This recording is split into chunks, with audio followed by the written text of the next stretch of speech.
Hi, welcome to HardReset.Info channel, dear viewers. In front of me NOKIA X30, and now I'm gonna show you how to clean your USB charging port using household items.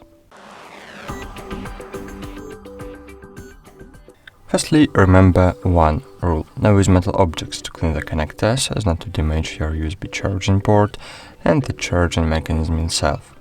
I suggest to use an old toothbrush which you no longer use.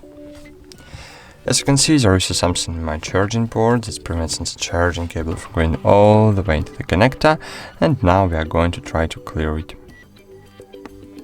Great.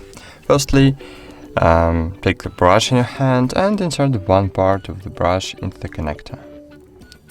Then just pry the dirt out. That's it. Thanks for watching, like this video, subscribe to our channel, and bye. See you.